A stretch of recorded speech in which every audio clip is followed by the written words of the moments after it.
এই মাইক বাজিয়ে কোনো নামাজ পড়া যাবে না, ঠিক আছে? সেটা মাইক বাজিয়ে।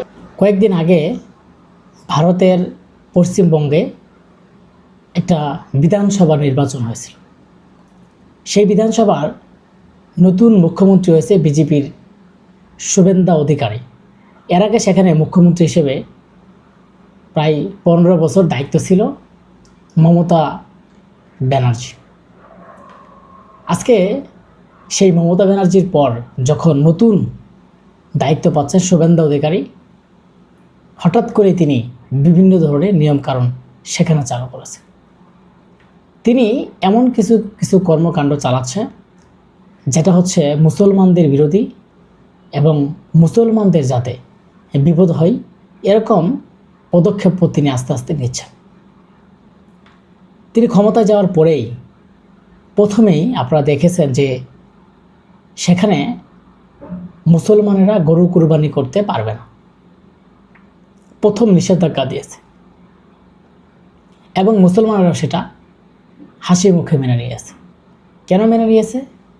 তারা বলছে আমরা গরু খাবো না, কারণ সেখানে প্রায় 95% গরু লালন পালন করে হিন্দুরা।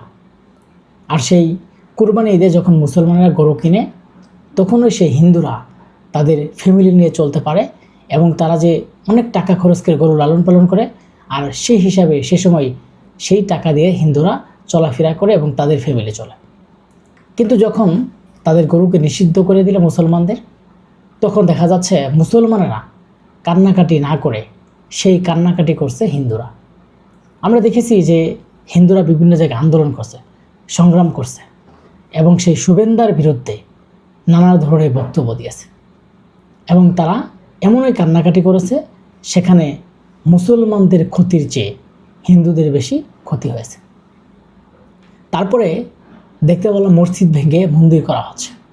এখন আবারও তিনি আরও কয়েকটা নিয়ম নীতি চালু করছেন, সেটা হচ্ছে যে মসজিদে মাইক দিয়ে আজান দেওয়া যাবে না, তারপরে রাস্তাঘাটে নামাজ পড়া যাবে না। এই যে এরকম ধরনের নিয়ম নীতি চালু করছে আজকে একমাত্র মুসলমানদেরকে বিপদে ফেলার জন্য একের পর এক তিনি পদক্ষেপ নিচ্ছেন। আপনি দেখেন, আপনি যদি বিশ্বর দিকে তাকান, আজকে সারা বিশ্বই মুসলমানরা নির্যাতিত, নিপীড়িত এবং মুসলমানদের উপর হয়রানি করা হচ্ছে। কিন্তু তবু এই পৃথিবী থেকে মুসলমানদের শেষ করতে পারছে না। তবু এই পৃথিবীর মধ্যে প্রতিটা রাষ্ট্রের প্রতিটা দেশেই মুসলমানরা মাথা উঁচু করে দাঁড়াচ্ছে। মুসলমানদের শেষ করার চক্রান্ত শুধু ভারত না, আরও বিভিন্ন জায়গায়। আপনারা দেখেন, ফিলিস্তিনকে শেষ করার যে চক্রান্ত ইসরায়েল এখনও পর্যন্ত তাদেরকে শেষ করতে পারে নাই, করতে পারবেও না। ইরানকে শেষ করে দেওয়ার চক্রান্ত যুক্তরাষ্ট্র এবং ইসরায়েলের, আরও কিছু ইহুদি রাষ্ট্র আছে। কিন্তু আজকে সেই ভারতের যে চক্রান্ত শুভেন্দু অধিকারী শুরু করেছে। তো একটা কথাই আছে যে নতুন নতুন ক্ষমতা পেলে অনেক পাওয়ার দেখায়, অনেক অহংকার করে। আরেকটা কথা আপনারা জেনে রাখবেন যে অতি অহংকারের কারণে কিন্তু পতন হয় এবং অহংকার হচ্ছে পতনের মূল। এটা আসলে আমরা বাংলা ভাষার একটা প্রবাদ। আজকে সেই বিজেপি সরকার ক্ষমতা আসার পরেই ভারত বাংলাদেশের মধ্যে একটা উত্তেজনা এবং ভারতের মুসলমানদেরকে উপর হয়রানি, অত্যাচার, যে নির্যাতন করার চেষ্টা করছে এবং তাদের বিরুদ্ধে একের পর এক পদক্ষেপ নিচ্ছে। আপনারা দেখতে পারবেন, যদি কেউ, মানে এটা শুধু শুভেন্দু না, যদি কেউ মুসলমানদের বিরুদ্ধে কোনো পদক্ষেপ নেই, মুসলমানদেরকে কোনো বিপদে ফেলার চেষ্টা করে, আমরা দেখেছি যে দিন শেষে তারাই বিপদে পড়েছে। যেভাবে দেখেছি কুরবানি ঈদের আগে ভারতের মুসলমানেরা যাতে কুরবানি দিতে না পারে এবং তারা যেন গরু কুরবানি না দিয়ে অন্য কিছু কুরবানি দেয়, আমরা দেখেছি তারা সেই গরুর মাংস একবারে বয়কট করেছে, গরুকেই বয়কট করেছে। তারা ছাগল, ভেড়া, দুম্বা, অন্য কিছু তারা যেমন মহিষ কুরবানি দিয়েছে। কিন্তু সে সময় মুসলমানদেরকে বিপদে ফেলতে গিয়ে সম্পূর্ণ সে সময় বিপদে পড়ল হিন্দুরা।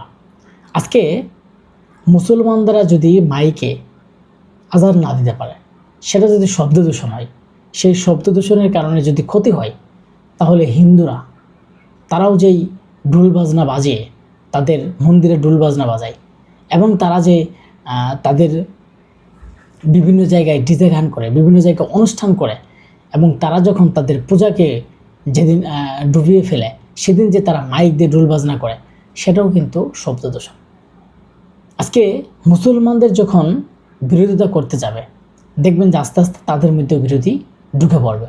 কেননা এক সময় মুসলমানরা জেগে উঠবে। হয়তো এখন মুসলমানরা সে দেশে মুসলমানদেরকে নির্যাতন করছে, নিপীড়ন করার চেষ্টা করছে, বিভিন্ন বই দেখানো হচ্ছে, কিন্তু এই বই কয়দিন দেখাবে, কয়দিন থাকবে এই বই? হয়তো কিছুদিন পরে তারা আবারও রুখে দাঁড়াবে।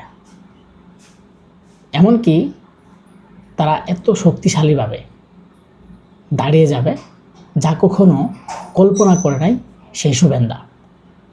আজকে আপনারা দেখেন, যদি ভারতের পশ্চিমবঙ্গের দিকে তাকান, এমন কোনো পদক্ষেপ নাই যে মুসলমানদের বিপদে ফেলার জন্য যে পদক্ষেপগুলো নিচ্ছে না শুভেন্দা অধিকারী। তিনি বিভিন্ন ধরনের প্ল্যান করছেন, বিভিন্ন ধরনের চেষ্টা করছেন, যেইভাবে হোক, যে কোনো মূল্যে হোক মুসলমানদেরকে বিপদে ফেলতে হবে। এবং তিনি একটা কথা বলেছেন নির্বাচনের সময়, যে সেটা নাকি হিন্দুত্ববাদী, সেখানে হিন্দুত্ববাদী কায়েম হবে, সেখানে মুসলমানদের নিয়ম নীতি চলবে না। আর তিনি আরেকটা কথা বলেছেন যে বাংলাদেশের যে পুশিনের ব্যবস্থা নিয়ে, যে বাংলাদেশের উপর তিনি আক্রমণ করবেন এবং বিভিন্ন বাংলাদেশ বিদ্বেষী তিনি বাংলাদেশের বিরুদ্ধে তিনি অনেক ধরনের বক্তব্য দিয়েছেন। আসলে বাংলাদেশও তার বক্তব্যগুলো মূল্য দেয় না, যেভাবে ডোনাল্ড ট্রাম্প যখন যা বলে মনে আসে তাই বলে, ঠিক একইভাবে শুভেন্দা তিনি নতুন ক্ষমতা পাওয়ার পর তার পাওয়ার দেখাচ্ছে, তার অহংকার দেখাচ্ছে, তার ভাব দেখাচ্ছে, কিন্তু এই ভাবই তার একদিন যে পতন হবে, এমনভাবে হবে, এত ভয়ঙ্করভাবে হবে, সেটা আসলে তিনি বুঝেই না।